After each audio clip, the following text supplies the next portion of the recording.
በአፋብን የምስራቅ አማራ ቀጠና ወይም የምስራቅ አማራ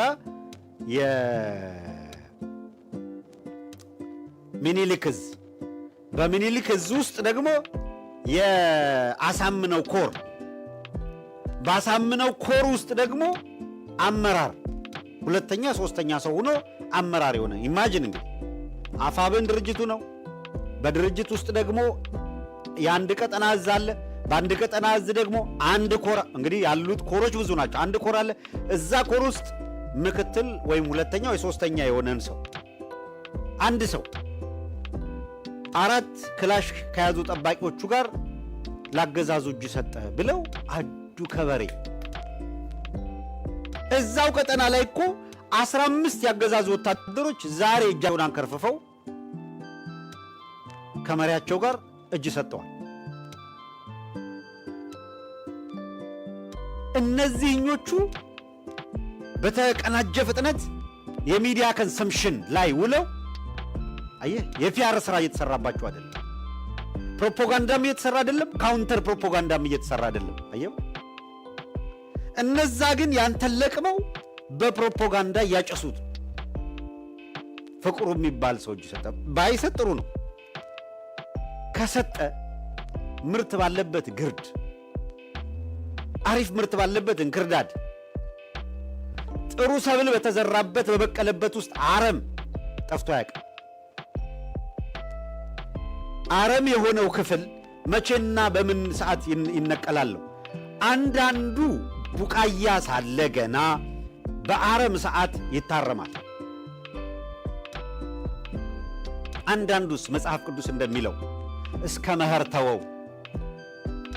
በመኸር ጊዜም ምርቱን ከግርዱ ስትለይ ግርዱ ይቃጠላል ይላል።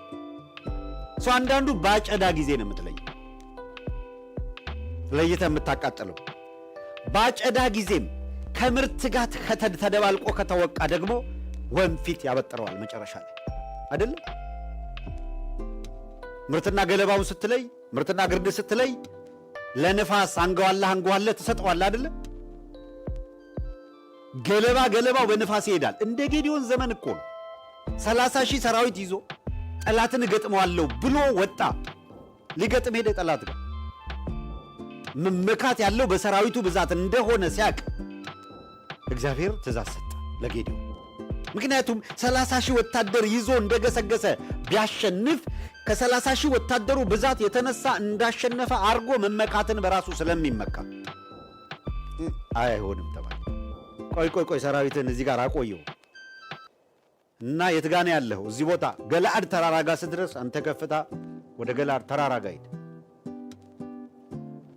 ከዚያ የፈራ እንዲህ ብለህ አውጃለሁ፣ ወደ ተራራ ውጣና የፈራ የደነገጠ ከገለአድ ተራራ ተነስቶ ይመለሳል።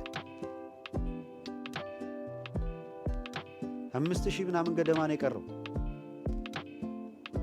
25,000 ምናምን ተንጋጋ ማለት ነው። ይኸውልህ የፈራ የደነገጠ 25,000 ነበር ማለት ነው። የፈራ የደነገጠ ተመሳስሎ እየሄደ ነበር። ያ ሁሉ ሲረግፍ በ5,000 እንዴት አሸንፋለሁ፣ በዚህ ቁጥር እንዴት አሸንፋለሁ ብሎ ሲያስብ ገና ነው ይቀራል። በየጊዜው ተንጠባጥቦ ጥራት ያለው ትይዛለህ። ስርዓቱ ምንድነው? በየጊዜው ሳሊቬት ያደርጋል፣ ፋንታሲ ያደርጋል። በእነዚህ ሂደቶች ውስጥ ቀድሞ በነገራችን ላይ የዛሬ 2 ወር ገደማ ድርጅቱ አፋብን ከተመሰረተ በኋላ አንድ እርምጃ ወስዶ ነበር። በቀጠናው በሚደረግ እንቅስቃሴ ይሄንኑ ፍቅሩን እንዳውም ሌላኛውንም የሚጨምር ነበረ። 2 ሰዎች አግደናል ከእንቅስቃሴያቸውን ብሎ አግዶ ነበር። እዚያው ያቀጠና ምክንያቶች ተቀምጠው ኋላ አስተማሪ የሆኑ ግምገማዎች ተደርገዋል። ይሄን አድርገናል በሚል እንደገና በኃላፊነታቸው እንዲቀጥሉ የሚል ውሳኔ ተወሰነ። ሴም ትሬንድ ታውቃለህ። አሁን አፋብን ጋር የምታየው ሴም ትሬንድ አፋድ ላይ እኮ ማስረሻ ሰጤ እንቅስቃሴው ታውቆ በአርበኛ እስክንድር የተፈረመ ደብዳቤ እኮ የግድ ደብዳቤ ቀድሞ ምናልባት ሄድኩ ካለበት 1 ወር ምናምን ቢያንስ 1 ወርና 2 ወር ቀድሞ ተሰጥቶት ነበር። እያንዳንዱ እንቅስቃሴ አደጋለሁ ተብሎ እርምጃ ተወስዶ ነበር።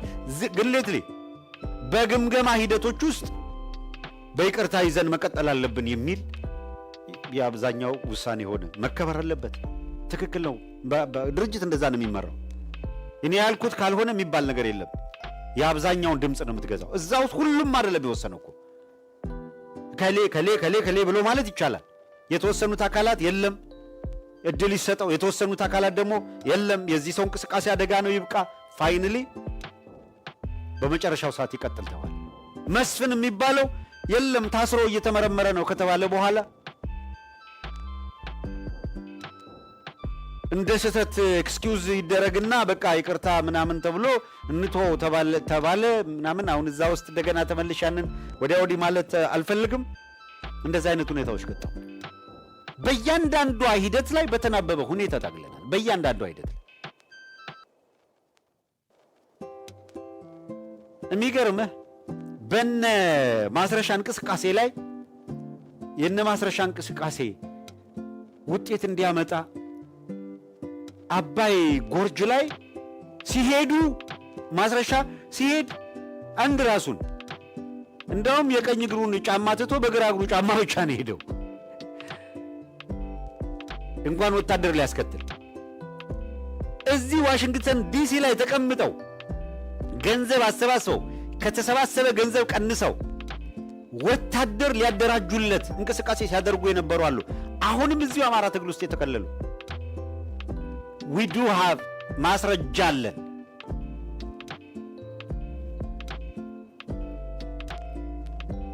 በጣም ብዙ የምናውቀው ሰራዊት ይዞ እንዲሄድ ለማድረግ ነበር።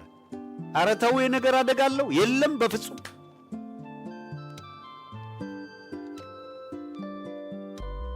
እንቅስቃሴ ይሄ ነበር ሲደረግ የነበር። አመራሮቹም ያውቃሉ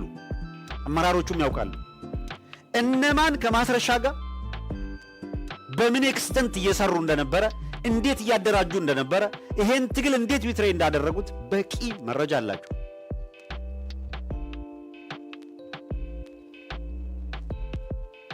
ወቅቱን የጠበቀ ሁኔታዎች አልተደረጉም እና አሁንም በፈለጉት መንገድ እየተገላበጡ ስቲል መቀጠል የሚፈልጉ አሉ።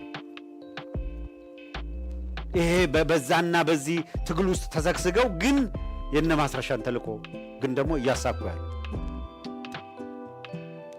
አዲስ ነገር አይደለም። የነ ፍቅሩ ምናምን ጓዙን ጠቅልሎ መሄድ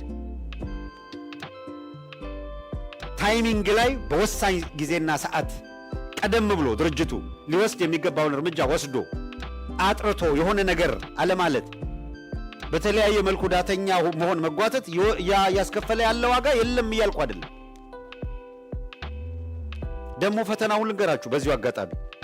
አሁን ፍቅሩ ከነበረው ፖዚሽንና ሁኔታ ለወደፊቱ አስተማሪ እንዲሆን ይዘን እንገመግመዋለን። እንዲህ ሲያደርግ ደርሰንበታል ቢባል የኔ አካባቢ ሰው ስለሆነ ነው የሚል ግርግር ይነሳል። መቼ ነው የምንማረው ከዚህ? ጀግና ስለሆነ ነው የሚል ክርክር ነው የሚቀርበው። ሲሄድ አሸርጦ ሄደ እንዴ እያሉ የሚደነግጡት እዛ ሆኖ ግምገማ ምርመራ ይደረግበት ቢባል እንኳን እንዴት ምርመራ ነው የሚባለው?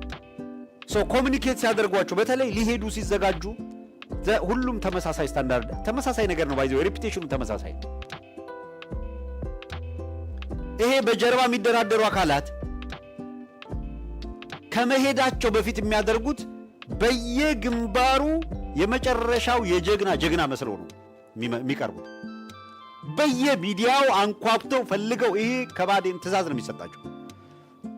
እጅ ከመስጠታቸው በፊት ፕሮፋይላቸውን ሃይ እንዲያደርጉት ይነገራቸዋል። አሁን በሚዲያ ላይ በደንብ እንደው ራሱን አጉልቶ ቀረርቶ የሚያበዛ ስታዩ ያን ጊዜ አንባቢው ያስተውል። የጥፋትን ርኩሰት በተቀደሰው ስፍራ ስታዩ ያን ጊዜ አንባቢው ያስተውል ይላል መጽሐፍ። ቱ ቢ ኦነስት የእውነት ለመናገር ነው። አጋጣሚ እንደው አሁን የመገምገም ብቃት የምናምን እንደዚህ ተደርጎ ባይወሰድ እንደዛም እያልን አይደለም። ግን ከሽሜ ጋር ከ3 ቀን በፊት ከ3 ቀን 4 ቀን በፊት ስለዚህ ልጅ አንስተን ውይይት እናደርጋለን እንዲሁ ቁጭ ብለን ጀስት ውይይት እና አጠቃላይ አካሄዱን በተመለከተ የሄደበት ያለው መንገድ በተመለከተ አንዳንድ ሲውት መንገዶቹን እና ይሄ ፐርሰናል ካልት ላይ ብቻ መጠመዱ ሂዶ ይሄ ልጅ አደጋ ነው የሚሆነው የሚል ነገር አውርተን በእውነት በ3 ቀን ልዩነት እንደዛው እንደ ተወጠረ ሄደ። ከላስታ አካባቢ ለረጅም ጊዜ አንዲት ልጅ በመድፈር ምክንያት ይሄ አደባባይ የነበረ ሐቅ ነው ደፍሯል በሚል ቅሬታ ቀርቦበት ታስሮ ምርመራ ይጣራ ተብሎ ለረጅም ጊዜ ከአካባቢው ጠፍቶ የለም ነበር። እንደገና ይሄ አልዋልታ ነው እንደዚህ ነው ተብሎ በአማላጅ ተመልሶ ነው የመጣው። እቺ በቀደም አሁን ቅርብ ጊዜ ደግሞ ይታገድ የተባለው ሁለተኛ ነው። እንደዚህ ያሉ በጣም አረንቋ የሆነ ነገር እየሰሩ ያሉ አካላት መጨረሻ ላይ ካገዛዙ ጋር እስካሉ አያችሁ የሆነ ሜስ ፈጥረው የሆነ ነገር አድርገው ነው አይደል የሚሄዱት። ወዲህ ሄደ ወዲያ መጣ ወደዚህ ሄደ ምን መጨረሻ ላይ ጉዞን ያሳምራል። ፋይናሊ ይሄ ሰው ሄደ። ተሰባስበው ሲያበቁ የአብይ ካድሬዎች በቃ እንደው ትልቅ ሰው እንዳገኙ በጣም የሚያስቀውን ነገር ሁሉም የአገዛዙ ሚዲያዎች ሁሉም ማለት በሚቻል ደረጃ ዛሬ የሚሰሯቸው ዜናዎች አንዳቸውም የሰፈር ሽፍታ አይሉም። ፋኖን የሚጠሩበትን ሁላችሁ የምታውቁት ነው አይደለም? የሰፈር ሽፍታ የምናምን በማለት ነበረ እስከ ዛሬ በነበረው የምናውቃቸው ሲጠሩ። አሁን ግን አንዳቸውም ያንን አይሉ።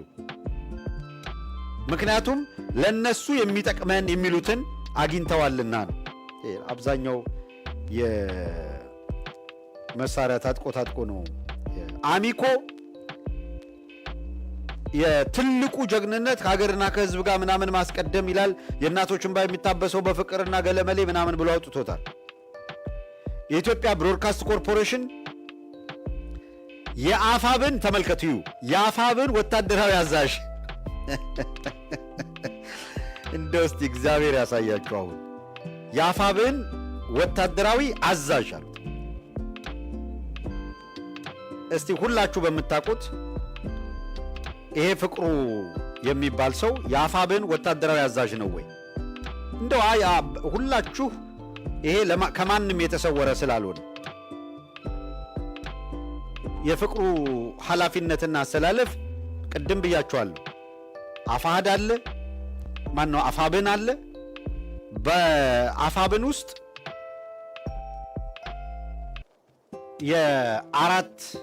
የአራቱ ቀጠና በእያንዳንዱ ቀጠና 2 እዞች ነበሩ። 8 ብላችሁ ሰዱት ማለት ነው። 8ቱም በአራቱ ቀጠና ያሉ 8ቱም አፋብን የሚባል ድርጅት ውስጥ ገቡ። 8ቱ 4 ቀጠና ሆነ። በአራቱ ቀጠና አብዛኛዎቹ በእዝ 4ቱ እዝ በስራቸው 5-6 ኮሮቹ በስራቸው ክፍለ ጦር፣ ብርጌድ ምናምን ገለመሌ። አሁን በሚኒሊክ እዝ ውስጥ ካሉ ኮሮች መካከል አንድ ኮር አለ። በነዛ ኮር ውስጥ ደግሞ ከዛ እሱን አምጥቶ የአፋብን ወታደራዊ አዛዥ ይላል። የአፋብን ወታደራዊ አዛዥ ብለው ራሱ ድርጅቱ ማንን ነው የሰየመው? ወታደራዊ አዛዥ ብለው ጀነራል ተፈራን ነው። ምክትሉ ማን ነው? የአፋብን ወታደራዊ አዛዥ ጀነራል ተፈራ፣ ምክትሉ አርበኛ ምሬ ወዳጆ እና አርበኛ ዝናቡ ልንገረው። እነዚህ ናቸው በአፋብን ውስጥ ወታደራዊ አዛዥ። የልዩ ዘመቻ መምሪያ ወታደራዊ አዛዡ ደግሞ አርበኛ ድርሳን ብርሃኔ ነው።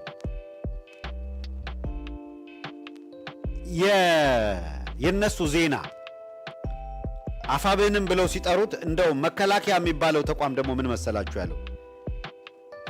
መከላከያው የአፋብን ኮር ወታደራዊ አዛዥ ኮማንዶ ፍቅሩ ሙልዬ የመንግስት የሰላም ጥሪ ተከተለ ምናምን ብሎ ነው የጻፈው። የአፋብን ኮር ብሎ ኢማጅናው መከላከያ የሚባለው ራሱ ተቋም የአፋብን ኮር ወታደራዊ አዛዥ ብሎታል። እነ ብርሃኑ ጁላ እነ ፍቅሩ ያሉበት ኮር በባንዳነት 4 ተነጥለው ከመሄዳቸው ውጭ ምንም ያለ ኮር ስለሆነ በዚህ ዜናቸው የአፋብህን ኮር አለ። አዮ የአፋብህን ኮር የኮሩ አዛዥ ብለውታል። ስለዚህ ፍቅሩ ማርዬን ወስደዋል አይደል? አዎ እሱ የሚመራው ኮር አለ። የዛ ኮር ማን ነው? ፍቅሩ ደግሞ ወታደራዊ አዛዥ። ለሌላ ዜና ሲፈልጉትስ ሽፍታው ነፍጠኛው ማን ነው? ምንድነው? ጽንፈኛው ቡድን ሽፍታ ቡድን በየምናምኑ ስር በየጢሻው የሚሄድ ይሉታል አይደል? ኮር ነው በየጢሻው የሚሄደው።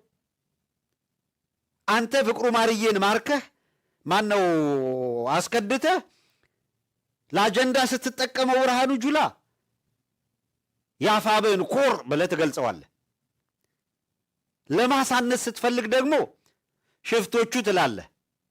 ሽፍታ የምትለው እንዳልሆነ ኮር እንደሆነ ወታደራዊ አዛዦች እንዳሉት አንተ ካመንከው በላይ ይኸውልህ፣ በራስ ጅራፍ ነው የምትገርፈው፣ በራሱ ጅራፍ። ነገ ጠዋት መጥቶ ሽፍታ ቢልህ ይህንን ትወስድና እንዴ ወታደራዊ አዛዥ ብለህ እኮ ነው የጠራው፣ ኮር ብለህ ነው የጠራው፣ ከየት አመጣው? አሁን ደግሞ ተማረከ እንደዚህ ያለ ለማለት ነው የሚጠቀሙት። ሁልጊዜ ለእያንዳንዱ መድረክ የሚያስፈልግን ሁኔታ ነው የምትጠቀመው ነው። ይህንን ነገር ለመጠቅለል አገዛዙ ከጭንቀት የተነሳ ከማንኛውም አካል ጋር በሚፈጥረው ጉድኝት፣ ከማንኛውም አካላት ጋር በሚፈጥረው ትብብር የፋኖን እንቅስቃሴ ቢችል የሽብርተኝነት ብሎ ሊያስፈረጅ የሚፈልግበት እንቅስቃሴ ነው። አንዴ ሽፍታ ይለዋል፣ ከዛ ደግሞ ኮር አዛዥ ምናምን ይለዋል ለሚፈልገው ዓላማ። ወደ ዲፕሎማቶቹ ደግሞ ሲሄድ ዝም ብሎ ተራ ሽብር የሚፈጽም አካል ሊያደርገው ይሞክራል። አብይ አህመድ ሲፈልግ ከዶላር ከሐሽሽ ከምናምን ጋር ያያያዘ ሲያነሳ አልሰማችሁም ከዚህ ቀደም? ስለዚህ ከዓለም አቀፉ ማህበረሰብ ጋር ከአፍሪካ ህብረት በለው ከአውሮፓ ህብረት በለው ከአሜሪካ ጋር በለው ከሌሎች ሀያላን ጋር በለው አመራሮች ሲገናኙ ዲፕሎማሲያዊ ቋንቋ ነው ሊጠቀሙ የሚችሉት። ይሄ አንድ ታሳቢ መደረግ ያለበት። ሁለተኛ ለአፍሪካ ህብረት ቅድም እንዳልኩት አርበኛ ዘመነ ካሴ ትጥቅ ስጡን ብሎ ሊጠይቅ አይችልም፣ እንደዛም ሊጽፍ አይችልም። ሶስተኛ ተገደን ኢን ፕሪንሲፕል የአማራ ህዝብ ተገዶ በአስገዳጅ ሁኔታ የገባበት ጦርነት ከጦርነት ውጭ መቋጫ የለውም የሚል እምነት ይዘን እስከ መጨረሻ እንዋጋለን እያልን አይደለም ብሎ ለዓለም አቀፉ ማህበረሰብ ማስረዳት እኮ ግዴታም ጭምር ነው። ውዴታ ብቻ አይደለም በነገራችን ላይ ሰው። አለበለዚያማ ጦረኛ ነህ ነው የሚሉ። ከጦረኝነት ባህሪ የሚመነጭ ነው ከጦረኝነት ባህሪ የሚመነጭ ሳይሆን 4 ኪሎ ያለው አገዛዝ ከጦርነት በመለስ ፖለቲካዊ በሆነ መንገድ ችግሮችን የመፍታት አቅሙም ፍላጎቱም ቅንነቱም የለውም። ሰው በኢትዮጵያ ውስጥ የስርዓታዊ ለውጥ ያስፈልጋል፣ የአገዛዝ ለውጥ ያስፈልጋል የሚለው ዲማንድ ሌጂቲሜት እንዲሆን ተቀባይነት እንዲኖረው ለማድረግ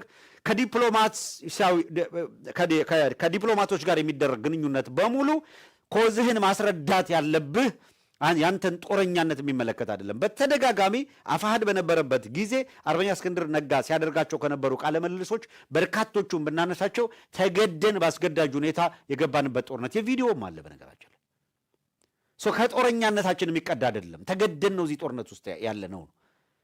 አትሊስት በዚህ የአስተሳሰብ ማዕቀፍ ውስጥ ሁሉም ተመሳሳይ ፔጅ ላይ ናቸው ብለህ ካሰብክ በፊት ከሌ ሲናገረው ለመጣል የተደረገው ግብግብ እየነገርኩ እኮ ነው። ልክ አልነበረም እያልኩ እኮ ነው። ተገቢ አይደለም እያልኩ እየነገርኩ እኮ ነው። አፋሕድ ሲለው ልክ አይደለም ያልክ ሰውዬ ዘመነ ሲለው ልክ ነው ብለህ ስትመጣ አትሊስት አሁን ትምህርት ውሰድ ነው። አሁን የዘመነ ሲለው ልክ አይደለም እንድትል አይደለም፣ ግን ትምህርት ውሰድ። ትላንት ያደረከው ዘመቻ ልክ አልነበረም። አሁን በትላንት የተሰራ ቤት የለም።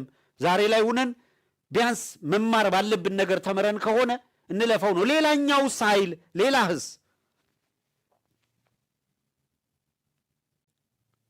ሌላው ደግሞ አስብበት። አሁንም ቢሆን ትላንት እንዲህ ተደርጓልና ዛሬ እንዲህ ይደረጋል ምናምን፣ ይሄም የልጅ ጨዋታ ነው የሚሆን።